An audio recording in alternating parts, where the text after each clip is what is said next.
ज्योतिर्बुद्धिविनाशाय दीपोज्योति नमोस्तुते। विरेचन क्रिया। इसके बाद सब लोग लेंगे वक्ष क्षेत्र की अंतः पुष्टि क्रिया। और इसको क्योंकि कल आपने किया हुआ है तो बहुत भाग्यवान हो, सूर्य की तरफ मुंह कर लो, उधर करिए, क्योंकि सूर्य का पीठ से सेवन दोपहर में किया जाना चाहिए। आपने मुझे तो भाग्यवान बना दिया। रंगों वाले वस्त्र पर धारण करता है उसको जीवन भर हृदय रोग नहीं होता है। हृदय रोग के लिए डॉक्टर को परेशान नहीं करना पड़ता है। इस पर बहुत काम किया है मोक्षायतन योग संस्थान ने, आपको उसका लाभ मिल रहा है। और के वक्ष क्षेत्र की जो अंतःपुष्टि क्रिया है वो हम सूर्य की ओर अभिमुख होकर के करते हैं, क्योंकि सूर्य को हम अपने वक्ष पर, अपने मुख पर, अपने नाभि पर धारण करेंगे। पैर मिला लेंगे सभी साधक। ये जो डेमोन्स्ट्रेटर्स हैं ये उधर देवेंद्र पहुंच गए, बहुत सुंदर। अनीता जी उधर चले जाएं ताकि सामने से भी साधक देख सकें स्थिति को। हाँ, मतलब आप रोज करते हैं, आज इनकी तरफ मुंह कर लीजिए, आज आप सूर्य की तरफ मुंह ना करो तो कोई बात नहीं, चलेगा। हथेली है जंघाओं पर। मैं सिर्फ याद दिला रहा हूं, ध्यान करिए। सांस भरते हुए हाथों को सीधा ऊंचे उठाते जाना, 180 डिग्री पर बिल्कुल सीधा हो जाए। पूरा ऊंचा बदन खींचिए, पीछे बिल्कुल नहीं झुकना है। सिर्फ हाथों को पीछे जितना हो सके झुकाने की कोशिश करिए, मेरी तरफ हाथों को लाने की कोशिश करिए। कंधे पर जोर पड़ेगा और रिब्स के ऊपर जोर पड़े, हिस्से को पूरी तरह से शुद्ध कर लेना है। और फिर सांस छोड़ते हुए हाथ को वापस ले जाइए। मैंने गुब्बारे का उदाहरण दिया था आपको कि लंबा गुब्बारा आप गिलास के अंदर रख देते हैं, तो अगर अपनी तरफ उसको आप खींचेंगे तो आप भी गिलास गिर जाएगा। लेकिन गिलास पकड़ करके रखिए और गुब्बारे को अपनी तरफ खींचिएगा तो गुब्बारा गिलास की दीवार से टकराएगा। ऐसे ही हमारे फेफड़े जो हैं ये दो गुब्बारे हैं कुदरत के दिए हुए हमारे पास, इनमें पूरी हवा भर लीजिए और ये गिलास के अंदर रखे हुए हैं और फिर पीछे की तरफ उसको खींचिए तो लंग्स हमारे जो हमारे वो हैं रिब्स, पसलियाँ, उनकी दीवार से टकराने चाहिए सांस भर करके। जो आदमी इतना सांस भर करके रख सकता है समझ लो उसे कोरोना वोरोना कोई उसके पास नहीं आ रहा है। वापस। और ये हमेशा ध्यान रखना है, मैं कितना भी सख्ती के साथ कहूँ लेकिन सोच लीजिए कि योगाभ्यास मज़ा है, सज़ा बिल्कुल नहीं है, क्योंकि आनंद का मार्ग है ये। आनंद आरोग्य में है, आनंद बांटने में है, आनंद सहयोग में है, आनंद अस्तित्व में है। बहुत सुंदर, बहुत अच्छा कर रहे हैं सब लोग। वाह। ये सोचो कि गुरुजी ने दरवाजे पे दस्तक दे दी है, फोन कॉल आ गई है और शरीर के भीतर की कॉल है, मन की कॉल है कि उठो, उत्तिष्ठत जागृत प्राप्य वरान निबोधत। कठोपनिषद का आह्वान है कि उठो, जागो और जो कुछ भी प्राप्तव्य है उसको प्राप्त होने तक निरंतर यत्नशील रहो। रिलैक्स। अब हम दूसरा स्टेप लेते हैं। पैर छोड़ दीजिए ढीले, पैर खोल दीजिए सॉरी आपस में, और रिलैक्स। सिर को भी ढीला छोड़ दीजिए, बाजू ढीले छोड़ दीजिए ताकि दूसरे अभ्यास के लिए तैयार हो जाएं। अर्णव ध्यान से देखना सबको। फिर से पैर मिलाएं। दूसरे स्टेप के लिए 45 डिग्री पर हथेली हाथ उठा लें, सिर्फ 45 डिग्री। कंधे के लेवल पे उठा लेंगे तो 90 डिग्री हो जाएगा, यानी जहां था वहां के और कंधे के बीच में रहेगा। और फिर हथेलियों को बाहर की तरफ मुख कर दें। बहुत सुंदर, सबने बहुत अच्छा किया। सांस भरते हुए हाथों को साइड में लाएं और जब साइड में हाथ आ जाए तो हाथों को भी पीछे ले जाएं और गर्दन को भी पीछे, सिर को पीछे लटका दें और वक्ष के मध्य भाग पर उभार महसूस करें। फेफड़ों के मध्य भाग पर पूरा प्राणवायु का दबाव। सांस छोड़ते हुए हाथ को वापस, फिर हथेली का रुख भी बदल लें और हाथ नीचे ले आएं। रिलैक्स। और बिल्कुल इस स्टेप से ही करना है। अगर आप घर जाकर के स्वयं करें तो ये सोचें ले भाई डायरेक्ट पीछे हाथ ले जाऊं, नहीं, पूरे स्टेप के साथ, पूरे रास्ते, सही रास्ते से जाना है, उससे पूरा बेनिफिट मिलेगा। बहुत बार लड़के करते हैं पवन मुक्तासन, झट से पैर उठाया पकड़ लिया, नहीं, उस पैर को उठाने का अपना प्रभाव है, घुटने को फोल्ड करने का अपना प्रभाव है, पकड़ करके पेट पे दबाने का अपना प्रभाव है, ऐसे। तो इस क्रिया को बहुत सुंदर सभी लोग दोहरा रहे हैं, बहुत अच्छे। मिगलानी, सिर भी पीछे लटकाइए, सिर को पीछे लटकाना है मात्र, जोर लगाने की कोई ज़रूरत नहीं है। आपको पता भी नहीं चलेगा कब में को थायराइड का अभ्यास हो चुका है, कब में को इसमें आपका जो चैम्बर है वो प्यूरिफाई होने की तरफ हो चला है, कब में को आपने स्पॉन्डिलाइटिस का इलाज कर लिया है। मैं काम आपको कोरोना से लड़ने के लिए वक्ष को फिट करने का कर रहा हूँ, लंग्स को फिट करने का कर रहा हूँ, लेकिन इतने सारे बेनिफिट्स आपको फ्री में मिल रहे हैं। जो लोग उष्ट्रासन नहीं करते उनको उष्ट्रासन का भी अभ्यास का लाभ इससे ही मिलेगा। रिलैक्स। फाइनली एक बार और इसको कर लेते हैं। पोजीशन 45 डिग्री, हथेलियाँ बाहर की तरफ, सांस भरते हुए चलें। साइड में आने पर सिर को भी पीछे लटका दें, हाथों को जितना हो सके नज़दीक लाने की कोशिश रहे और ध्यान वक्ष पर। और फिर सांस छोड़ते हुए हाथ भी वापस और सर भी वापस। पैर खोल लें, ढीला छोड़ दें।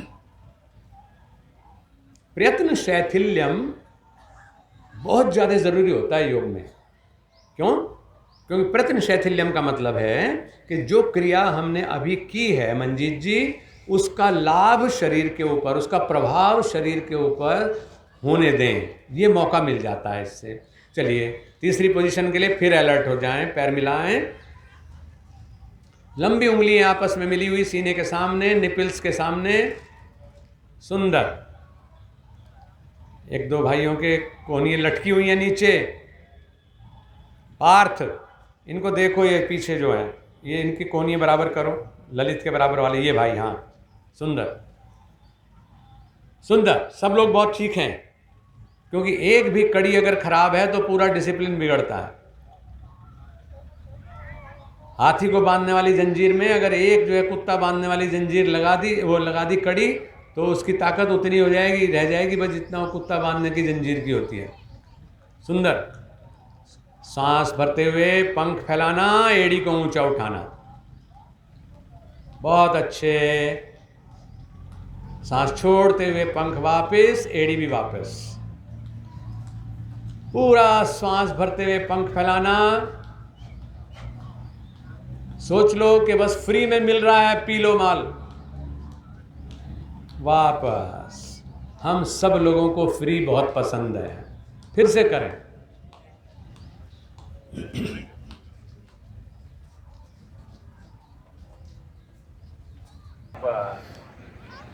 दो लोगों ने गलती करी है, इसलिए एक बार फिर से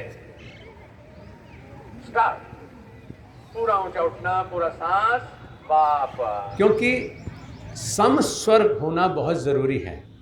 जब आप गहरे विरेचन करते हैं या भस्त्रिका प्राणायाम करते हैं तो आपका स्वर सम हो जाता है, और इसीलिए भस्त्रिका प्राणायाम मेडिटेशन में, ध्यान की गहराई में जाने के लिए सबसे ज़्यादा हेल्पिंग प्राणायाम है।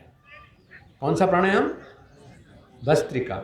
और भस्त्रिका को कोइंसिडेंस है, योग की साधना में काफ़ी आगे की चीज़ है, लेकिन कई बार हमें जो आखिरी हथियार है उसको पहले इस्तेमाल करना पड़ता है, क्योंकि दुश्मन बहुत नज़दीक आ गया है।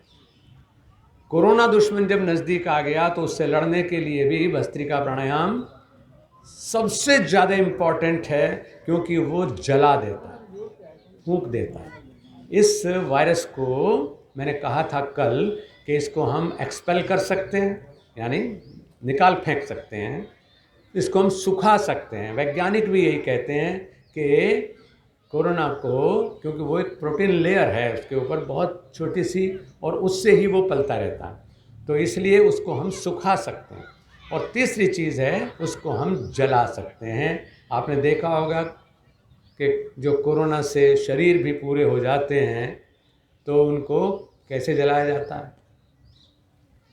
डीजल डाल के, पेट्रोल डाल करके, ताकि कुछ शेष ना बचे। जो परंपरागत प्रक्रिया है अंत्येष्टि की, वो भी नहीं संपन्न हो पाती इसमें। तो इसलिए ये जो सुखाने का काम, जलाने का काम है, ये होता है भस्त्रिका से। और इसीलिए भस्त्रिका करने वाले जो योगी हैं वो फालतू मोटे नहीं होते हैं। क्यों? क्योंकि ऑक्सीजन की इतनी बारंबारता होती है आपके भीतर, oxygen carbon, oxygen carbon, oxygen carbon, तो क्या है कि फालतू चर्बी छट जाती है। ललित वधवा ने सोच लिया बस ये वाला करना मुझे, तो जिंदगी भर मोटापा नहीं बढ़ाना। नहीं, हर चीज़ को विवेक समझ, बहुत अच्छी चीज़ भी है, उसको भी सोच समझ करके उपयोग करना है। क्योंकि जहाँ इसके इतने फ़ायदे हैं, वहाँ लापरवाही से करने से इससे हाई बीपी वाले आदमी को बहुत नुकसान हो सकता है। हार्ट के रोगी प्राण छोड़ सकते हैं, दमे का रोगी प्राण छोड़ सकता है। तो इसलिए मैं डरा नहीं रहा हूँ, साधकों को बताना का मतलब डराना नहीं होता, उनको सजग करना होता है।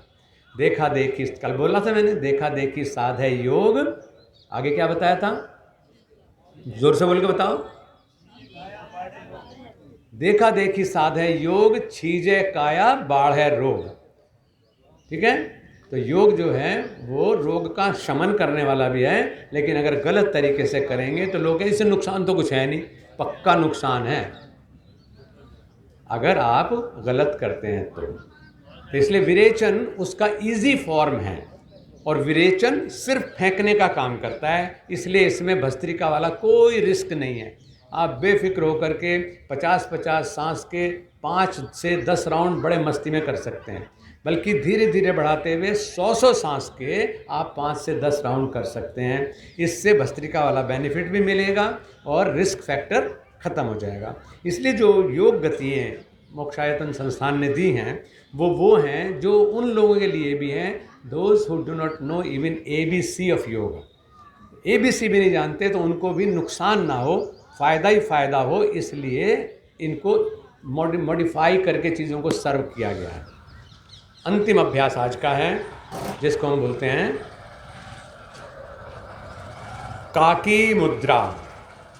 काकी मुद्रा इम्यूनिटी को बढ़ाने वाली है, बहुत सारे रोग खत्म करेगी, उसको छोड़ दो, मैं चर्चा नहीं करूँगा, सीख लो बस।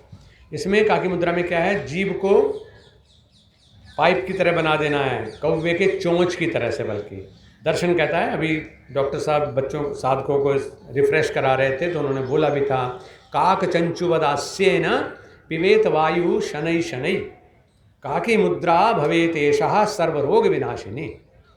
कौवे की चोंच की तरह से जीभ को बनाना है सपरा जी, और वायु को पीना है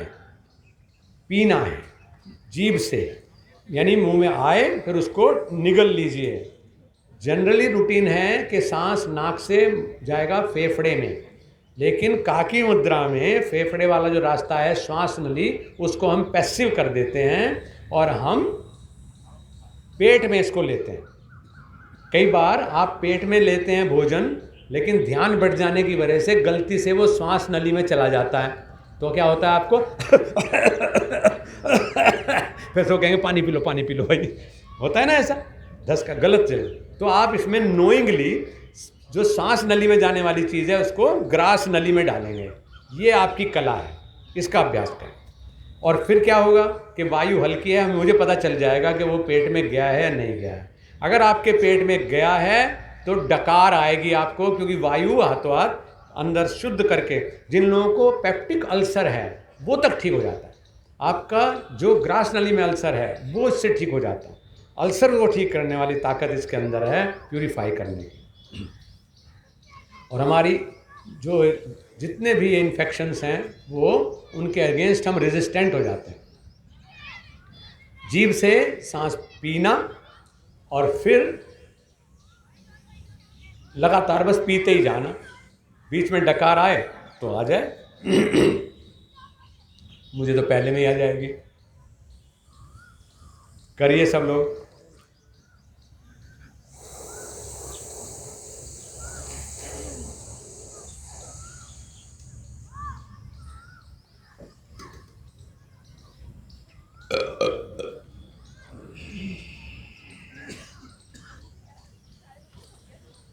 वायु को मुंह से भरना, मुंह में भरना, फिर उसको इकट्ठा करके और धकेल के ग्रास नली में निगलना है इसको। जैसे खाना निगलते हैं ना, आप खाना निगलते हैं महेंद्र, तो ऐसे निगल लेना है इसको। और ये मल्टीपल बेनिफिट देने वाली मुद्रा है। काकी मुद्रा कहा है इसको। मतलब आयु के मामले में और निरोग रहने के मामले में कव्वे का ही उदाहरण दिया जाता है कि भाई तो कव्वे का किन्ने तो कव्वे का झूठा खा रखा, शायद ये तो बीमार ही नहीं होता। ऐसे काकी मुद्रा है। कव्वे की तरह आप जो है स्मार्ट रहते हैं, चेष्टा भी कव्वे जैसी हो जाती है।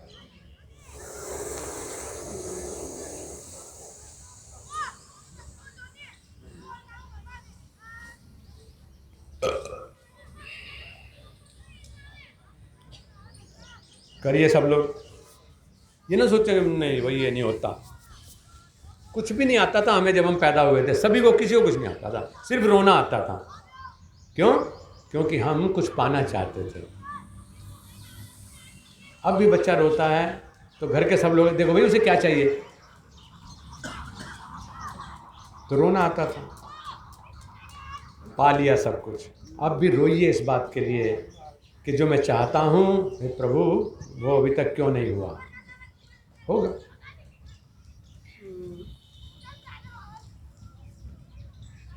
कितने लोगों को डकार आई है ऐसा करने से, जो जिन्हें आई है वो हाथ उठाएं। अरे वाह, मजा आ गया, सुंदर। विशाल तुम्हें भी आई यार? किया नहीं? देख रहे थे, चेक कर रहे थे। अच्छा ठीक, ठीक है, सुंदर। अभ्यास करना, लेकिन जब भी अभ्यास करना तो खाली पेट अभ्यास करना है ना। शाम को करें, सुबह को करें, इसका कोई नुकसान नहीं है, फायदा है। शांत।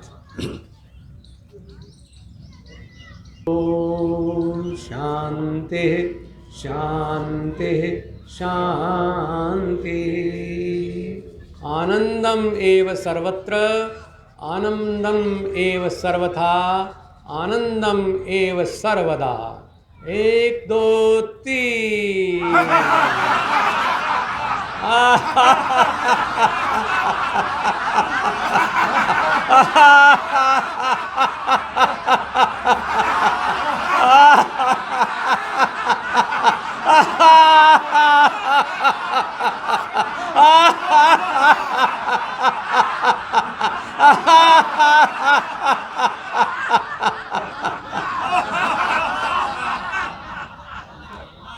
सबका भला करो भगवान, सब पर कृपा करो भगवान, सबको दो सद्बुद्धि दान, सबका सब विधि हो कल्याण।